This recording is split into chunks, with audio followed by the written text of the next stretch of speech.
On this podcast, I often share cases filled with mystery, where there are multiple suspects, possible outcomes, and unanswered questions about what happened or who was responsible. But for every one of those cases, there are just as many where both the loved ones of the missing or murdered person and law enforcement feel certain they know what happened. They just don't have the evidence to prove it beyond a reasonable doubt in court. In the summer of 1999, a Kentucky man takes the day off from work to go on an overnight fishing trip and never comes home. Early signs point to a possible accident while out on the water, but it doesn't take too long for certain clues to not add up, and police announce they are investigating his case as a homicide. Despite very suspicious circumstantial evidence, nobody has been held accountable for his death, and his body has never been found. I'm your host, Megan, and each week on A Simpler Time True Crime, I cover older unsolved cases and challenge the idea that a simpler time means a safer time. This week, I'm bringing to you the unsolved disappearance of Walter Greg Fowler.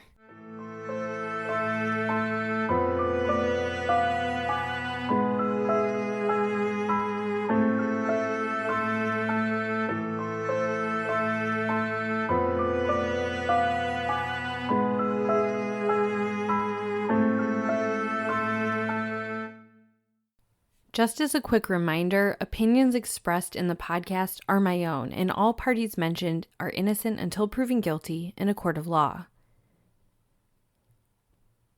Nestled in Warren County, just northeast of Bowling Green, Smiths Grove, Kentucky is a small town with deep roots and quiet charm. Though it covers less than a square mile, it's rich in history, from its early days as a railroad town in the mid-1800s to its collection of historic buildings that still stand today. Smiths Grove offers that classic small-town feel with antique shops, old churches, and a tight-knit community. It's also known to some horror fans as the namesake for the fictional Smiths Grove Sanitarium in Halloween, a nod from filmmaker John Carpenter, who grew up nearby. It's a small home rule class city of around 750 people. A home rule class city in Kentucky refers to a city that has the broad authority to govern itself as long as its laws do not conflict with state or federal law. There's variations of this in about 10 other states as well. And it's also the place where a man named Walter Greg Fowler called home. He went by Greg, so I'm going to refer to him by his middle name for the remainder of this episode. Greg was born in Louisville on April 27, 1955, to Walter and Mary Fowler. Greg was the baby of the family, with an older sister, Peggy, and two older brothers, Wayne and Gary. Gary moved away to live in Texas, but his other siblings lived in nearby cities. From early adulthood, he got a job working as a lineman for the Farmers Rural Electric Cooperative Corporation, or FRECC. He was very well liked by his colleagues, and he was a very hard worker. His colleague, Terry Jeffries, shared that Greg was the type to laugh at your jokes even if they weren't funny, just so you wouldn't feel uncomfortable or bad.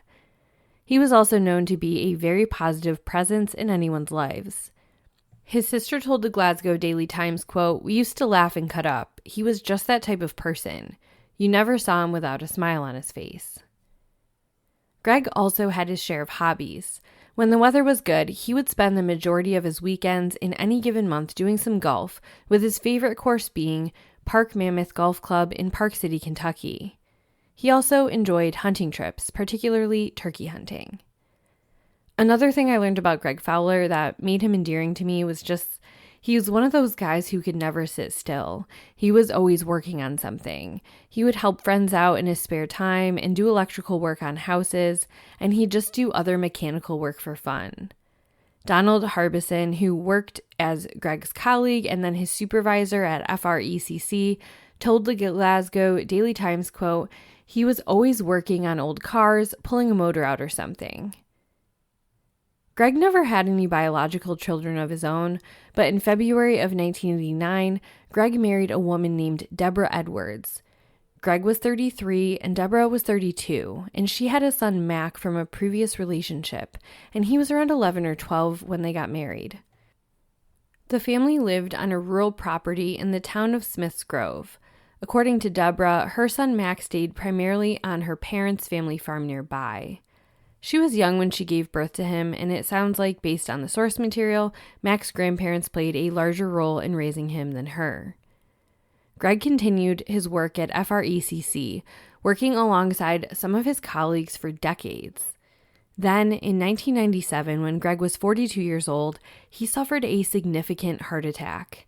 He was told he had to make some changes and take it easy, but he did recover and was able to resume his job. His health didn't completely improve by any stretch, though. In fact, in the summer of '99, he began experiencing some issues with his colon, and he was undergoing testing and treatment. And that summer of 1999 was when everything would change.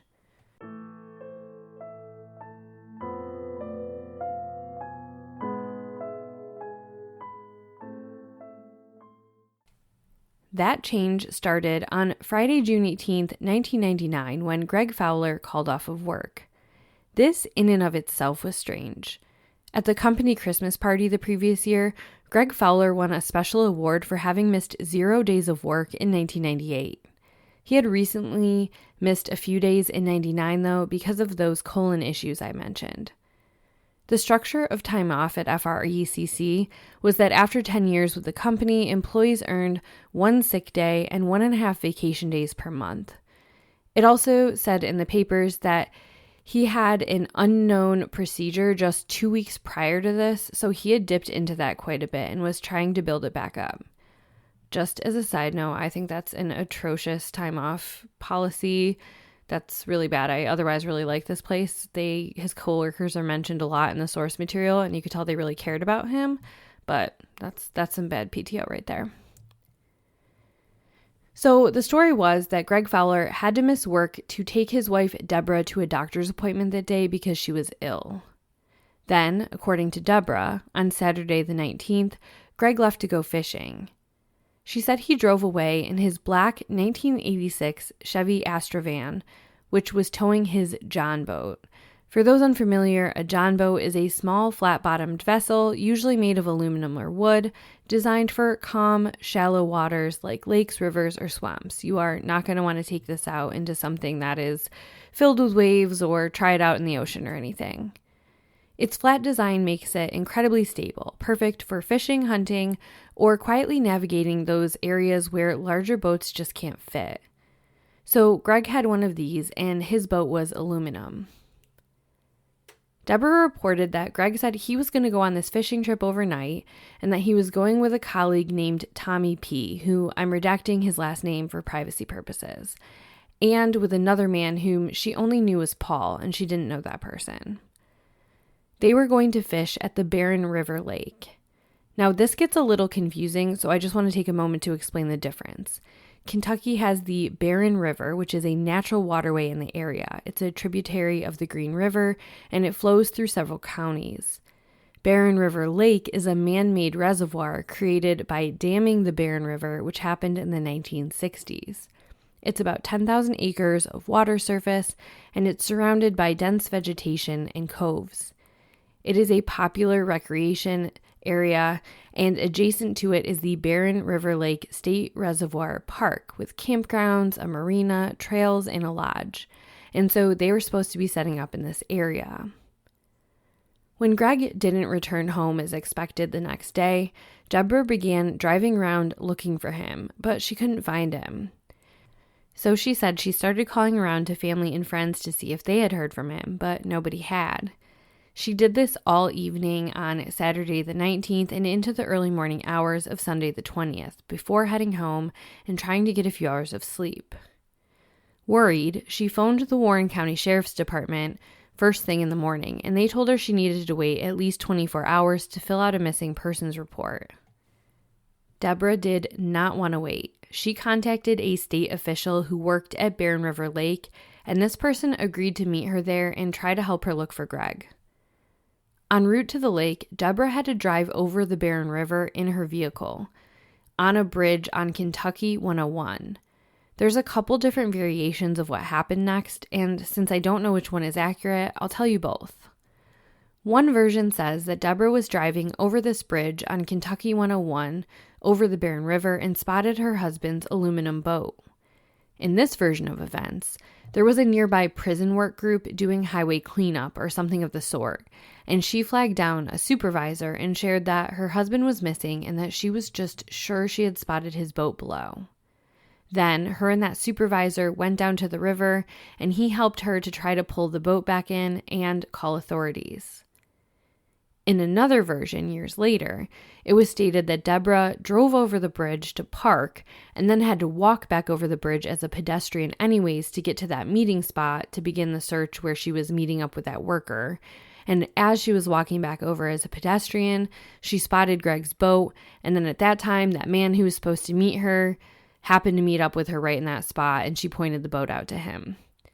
The second version was only found in source material 12 years after he went missing, and the first one was reported multiple times early on. In addition, the boat was found on the Barren River, not the Barren River Lake Reservoir. That was actually a couple of miles away, so the first version makes more sense from a geography standpoint, because why else would that guy be meeting her 2 miles away from their meeting spot?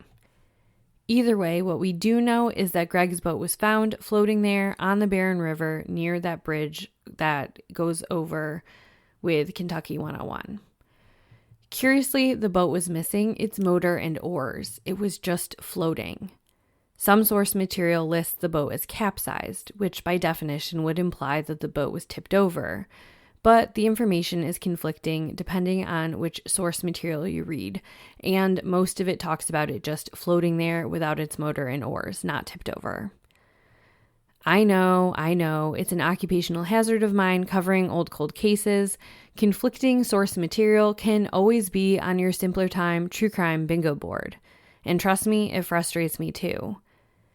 To be responsible, that's why I always just share what I come across, and if I come across conflicting material, I don't try to guess. I just share both and take for it what you will. With the discovery of Greg's boat, police jumped into action ahead of the 24-hour mark because there was now evidence to suggest that Greg may have encountered an accident while out fishing. They began tracking down people to talk to, searching for witnesses, and searching the waterway, frustratingly coming up empty. But on that same afternoon, while exploring different places Greg Fowler may have launched his boat, authorities made another discovery: Greg Fowler's Astrovan.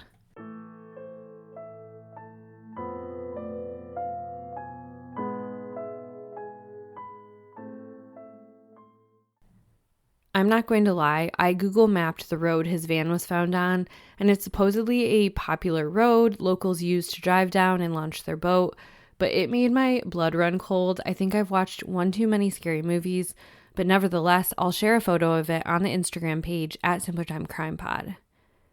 There were no signs of Greg Fowler in the van, and the van wasn't exactly left in the condition that Greg typically left it in.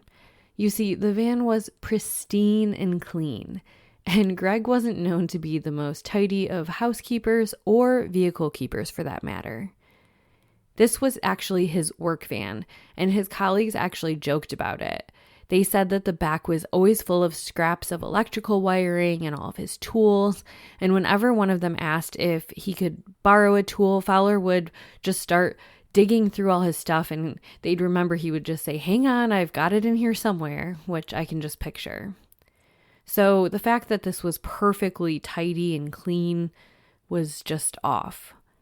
They also couldn't find any overnight provisions that would indicate he was planning on taking an overnight trip. And so that also felt odd, but the search continued. Law enforcement and friends continued to search for Greg Fowler. On Monday, July 21st, 2 searchers launched at the water, and they went in at the Three Forks Modern Woodmen of America Lodge and took their boats in opposite directions, looking for any signs of Greg. At the time of his disappearance, he was 5'8" tall and around 220 pounds. Deborah said he was wearing a gray Kentucky Wildcats t-shirt, black and khaki shorts, and Adidas sneakers. The searchers noted that the river was mostly shallow and full of litter and debris. The banks were incredibly overgrown. In some spots, the water was so shallow, they had to abandon their boats and wade in the water to search. And that search ended up being fruitless. Dog teams and searchers combed the banks of the river and came up empty as well. The same thing happened the next day when a local kayaking club joined in on the search, and they also couldn't find anything. By June 30th, 10 days after Deborah first raised the alert about Greg, Warren County Sheriff's Department Detective Roger Castle said, quote, "If there had been a body, I feel like we would have found it by now." And with good reason. Most of the river is pretty shallow, and bodies tend to float to the surface, quickly if they're thrown in when they're not breathing, and a little slower if they are alive when they are thrown in. It's dark to think about, I know, but it's helpful in understanding why they were thinking what they were. What's interesting is, in that June 30th article by the Park City Daily News, Greg Fowler's coworker said he hadn't mentioned any plans of going fishing. Certainly not with them, which directly contradicts Deborah's story. Eventually, the search of the river stopped. They couldn't dedicate any more resources to it, and they had to pursue what might have happened to Greg Fowler outside of the river. And by August, the sheriff's department had a bombshell announcement.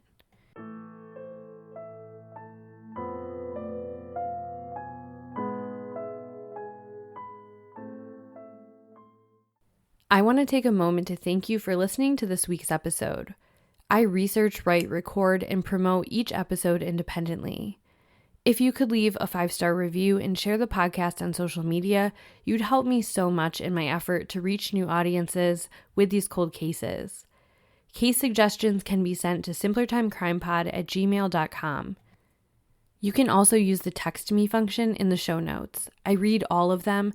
Just be aware that my hosting platform is set up in a way where I can't text back. But I appreciate everyone who has reached out in that way, and please continue to do so. Now, back to the show.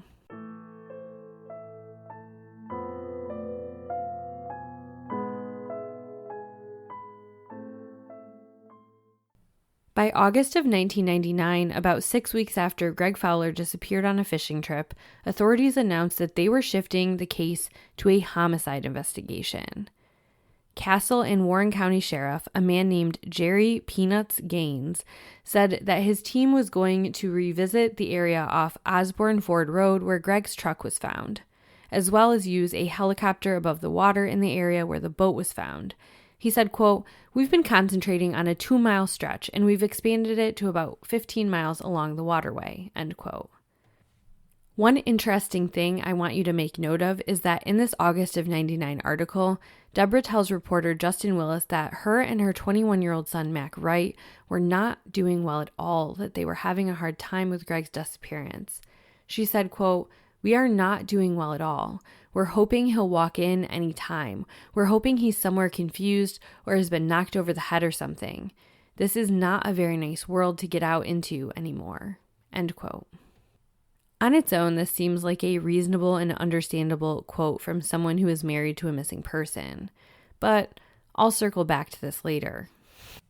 On September 24th, 1999, reports came out that Greg Fowler's colleagues had raised money for a reward in his case, a total of $5,000. Employees at the FRECC stated that the money would go to individuals who, quote, "provided information that leads to the arrest of anyone who may have contributed to the criminal conduct which resulted in Greg's disappearance," end quote. And not only did they put up a reward, but the FRECC team decided to conduct their own outdoor search. The sheriff's department said all the places the colleagues were searching had been searched, but that they were welcome to search again. That search was, as you predicted, unsuccessful. In 2000, on the 1-year anniversary of Greg Fowler's disappearance, a news article released in the Glasgow Daily Times gave a lot of context to the suspicions people were feeling and all the details that weren't adding up.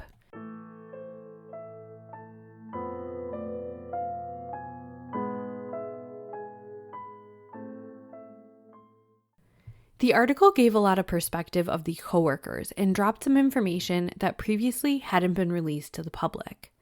For instance, Greg Fowler's missing persons poster was on the doors of the business of the FRECC, so anybody coming in to pay their electric bill saw his face. Detective Roger Castle was frustrated at the time. He told the paper they had run out of leads and that he wished he had some big update, but he didn't. Still, what was released painted a very different picture than what Deborah Fowler had shared. For instance, you'll recall that the mystery had started when Greg Fowler called in on Friday, June 18th, 1999. But as it turns out, Greg didn't call in. His stepson, Mac, called in for him to the electric company, stating that his stepfather, Greg, wouldn't make it into work that day because he was helping his ill mother go to a doctor's appointment. For all the other times that Greg had missed work, because of his heart or his colon issues, it was Greg himself who had called his supervisor. So this was very out of the ordinary. Not only that, police investigated this so-called appointment and illness and found out there wasn't one. Another thing that stood out was the fishing trip altogether. One of his coworkers, a man named Gene Owen, stated that Greg Fowler had never used that aluminum boat once in all the time he knew him. Another colleague and friend of his, a man named John Redford, told the paper that Greg actually wasn't much of a fisherman. He said, quote, "He went fishing with me and I went hunting with him, but he didn't fish and I didn't hunt." Not even one of them had heard him say that he was going on a fishing trip, and he certainly wasn't fishing with them, as I already mentioned. In fact, the very last time they saw Greg Fowler on that Thursday afternoon, he told them he was planning to go home and leave his wife. Detective Castle stated in the article that he had requested a polygraph from 3 people: Deborah, Mac, and an unnamed acquaintance. Detective Castle stated that the unnamed acquaintance passed the polygraph test. He said that Deborah took the polygraph test, but he wouldn't release the results. And he said that Mac refused. And then after that, Deborah and Mac refused to cooperate any further and requested that everything go through their attorneys. During the course of the investigation leading up to this, Detective Castle talked about what the department had done.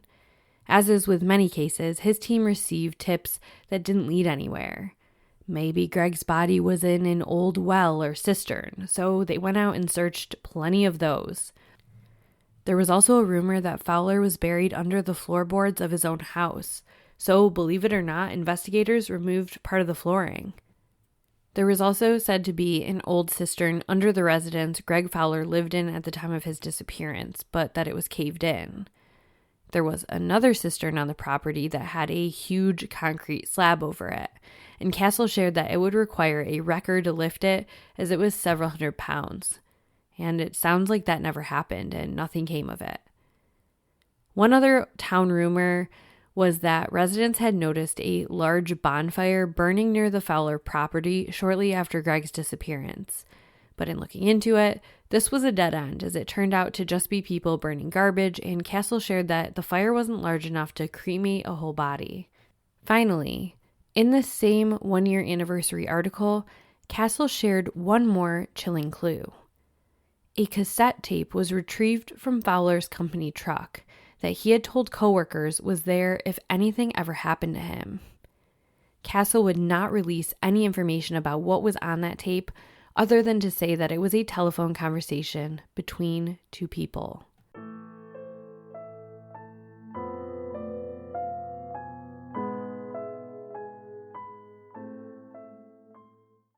So, I'm dying to know what was on the tape. Who did Greg Fowler feel concerned enough about that he recorded a conversation and told coworkers to find this tape should something happen to him? Of course, I know why investigators are not sharing. That's huge evidence that they have to keep under wraps, but it does make you wonder. Even though investigators won't say what's on the tape, the direction of their investigation is pretty telling. It was heavily focused on Deborah Fowler, who later would be known as Deborah Kessinger, and her son Mac. They also came forward and said that because of the size of Greg Fowler and his 220-pound frame, it likely would have taken more than one person to be involved in his disappearance. In July of 2001, Roger Castle gave another update on the case, and he said that he continued to investigate it, and he'd gone as far as to investigate that Fowler had been killed and moved out of state. And he investigated all the way through that possibly he was living in the mountains off-grid. He said, quote, "I hope that at some time these people who do know what happened to him will come forward and say something. This case will remain open, even if I don't work for the sheriff's office, until we come to some good explanation for his disappearance," end quote. Despite his efforts, after this, the case went cold. The next time Greg's name came up was when a body was found in the same river in March of 2005. Investigators were struggling at identifying who this could be and mentioned that the only person to disappear near the river was Greg Fowler. But this was almost 6 years later, and the body found was not a great match for Greg. Not only that, it was clear the body was recently placed there. Days later, the body was identified as a man named Michael Robertson. He was new to the area, and so he wasn't on police's radar, hence the delay in identification. He had been murdered and thrown in the river, and his case still remains unsolved. I actually reached out to his family to try to help elevate his case as well, so more to come on that. This is slightly out of order with some of the things I still need to tell you, but I want to tell you about the one other body that was found that was briefly considered to be that of Greg Fowler. In 2011, skeletal remains were found alongside a nearby highway, and because Greg was one of the only people missing in the area, it was briefly thought this could be him.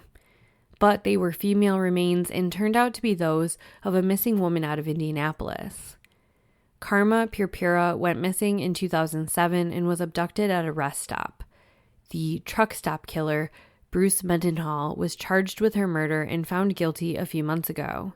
It took several years for her identity to come to fruition and for her case to be solved, but finally it has been. So now that I've told you about the moments where human remains were thought to be Greg's, let's pivot back to Deborah and her movements.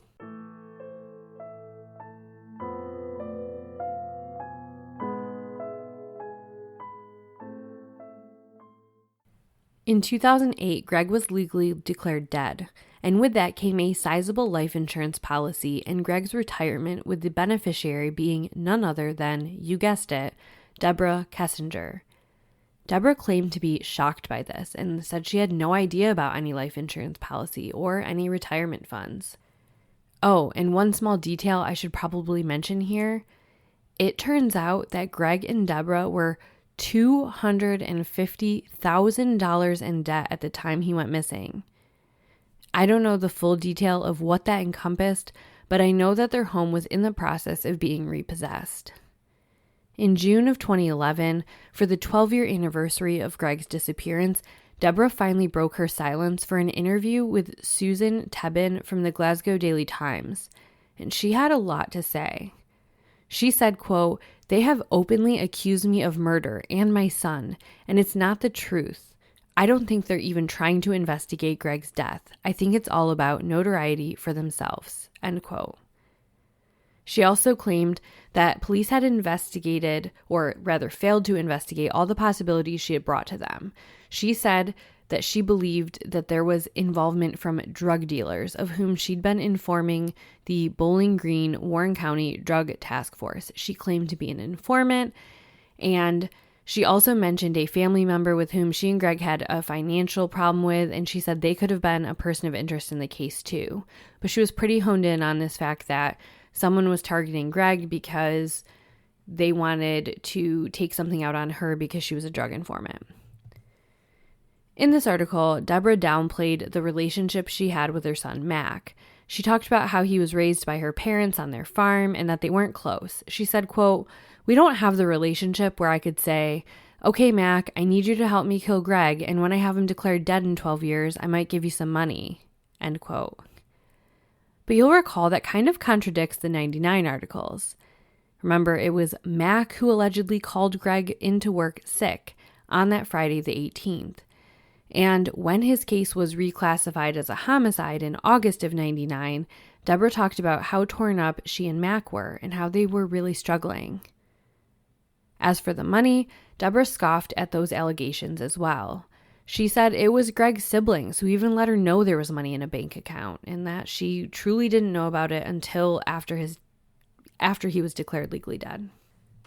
She told the paper, quote, "Greg was very unhappy. I was unhappy, but we were $250,000 in debt. There is no life insurance money to cover that amount of bills. My benefit would be for Greg to stay around and help me pay off all these bills." Deborah also offered alternative scenarios, such as Greg running away to Montana to escape his troubles. She said he was recently put in charge of his late mother's $28,000 estate, something that stressed him out. It wasn't his forte. And she said that he had previously expressed a desire to go to Montana. She thought maybe he just ran away and started a new life. Deborah again mentioned that they were experiencing financial issues with a relative, and that on the day Greg left to go fishing, this relative showed up looking for him, and she said he wasn't there and said that he went fishing, and that this relative turned out of the house in his vehicle in the direction of where he was fishing. She shared that Greg's own family pressured her to have him declared dead, and that she didn't want to because she wanted to believe he was still alive and out there. I'm going to censor her expletives here, mainly because the paper did, and I don't know which one she used. I have a good idea, but I don't want to guess. So anyways, she said, quote, "Greg was a nice person, but he could also be in blank, just like everybody else. And if you live with a man for X amount of years, they're a blank every once in a while," end quote. Deborah may have seemed more convincing if she didn't take the steps she did next, but her future actions would leave many wondering just how far she could go and how deadly she could be with her deceit.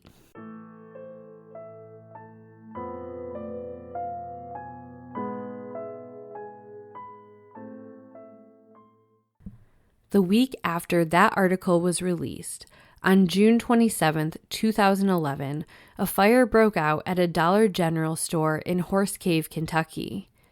The manager of the store was none other than Deborah Kessinger. Of note, an inventory and books audit was scheduled for June 29, 2011, 2 days after the fire broke out.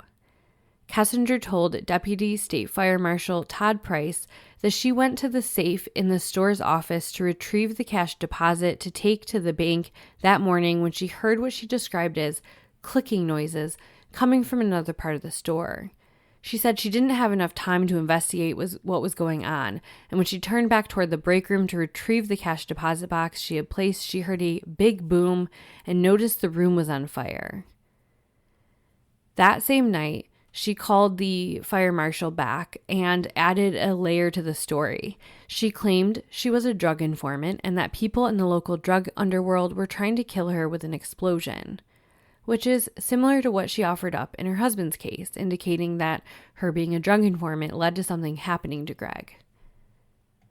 According to reporting in the Park City Daily News, Price testified that he explained to Kessinger that there is no evidence that an explosion took place at the store, but instead is more likely that the precursor to a backdraft in which a potentially deadly combustion occurs when oxygen is rapidly reintroduced to a fire in an environment delayed of oxygen. Witnesses in the area began seeing smoke coming out of the Dollar General store on that morning and saw a woman matching Kessinger's description walking away from it. And it only gets worse for Deborah from here. Tina Napier, a regional manager, said she had been informed of a significant issue with shrinkage at that location, which is the loss of inventory through means other than sales. When she heard about the fire, she showed up and expected to find Deborah there, being the store manager and all, but she was strangely missing. Deborah would claim that she had sought treatment for chest pains that morning at the local medical center, but that they wouldn't see her because she forgot her driver's license. And the more she went on, the more she dug her own grave. Assistant U.S. Attorney Joshua Judd placed several still photos depicting footage from the store's security cameras on a projector during trial. Kessinger is seen in the pictures collected from the night before the fire with a package of fireworks taken from a display near the front of the store, and also handling a bag of charcoal from a separate display.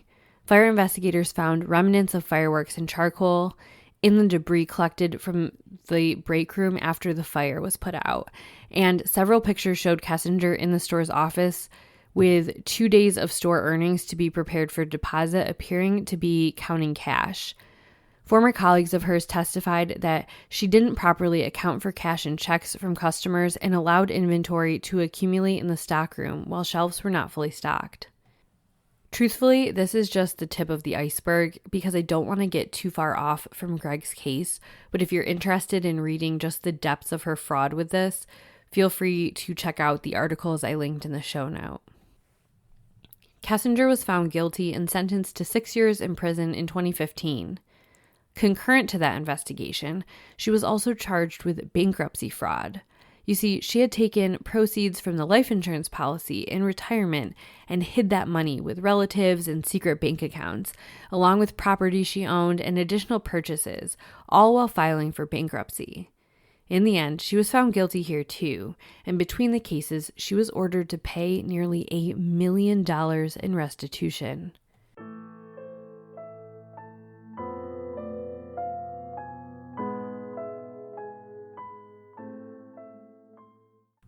A cold case unit took another stab at Greg Fowler's case in 2014, but didn't make any measurable progress that they shared, at least with the media. And in 2020, Deborah was released from jail. To this day, there have been no further developments in what happened to Greg. Did he wander off and start a new life? If he did, he was pretty planned out about it. His social security number and name and nothing about him has come up in the years since his disappearance. Did he suffer an accident while out fishing? If so, his body has never resurfaced, something seemingly impossible with the landscape. And is there any weight to Deborah's story about being a drug informant or about that relative that they were having money issues with? It seems odd to me that he'd be killed for a money issue with a relative because if I'm that relative, it's going to be hard to get my money back from a dead person, but you know. And lastly, was it someone close to home? Someone who could have benefited from him being dead? I do find it interesting that Deborah was insistent about the timing of the investigation, not waiting the 24 hours, which would seem like an eager and caring spouse at the surface level, except that the timing lent itself to finding his abandoned boat in that exact moment. Perhaps she thought that the empty boat would be proof enough to declare him dead from an accident right then. The only person who knows that is Deborah. Or perhaps someone who helped with the crime knows. Or someone close to the person who is responsible for Greg's disappearance. If that person is you, it's not too late to come forward. This week will mark 26 years since Greg Fowler's sudden disappearance, and there are people out there who still deeply care and want answers. If you have any information on the disappearance and presumed homicide of Greg Fowler, please contact the FBI's ViCAP team at 800-634-4097. You can also contact the Warren County Sheriff's Office out of Bowling Green, Kentucky at 279-842-1633. This has been another episode of A Simpler Time True Crime. If you appreciate the work I'm doing, please leave a 5-star review. Join me next Monday as I dive into another cold case, and as always, thank you so much for listening.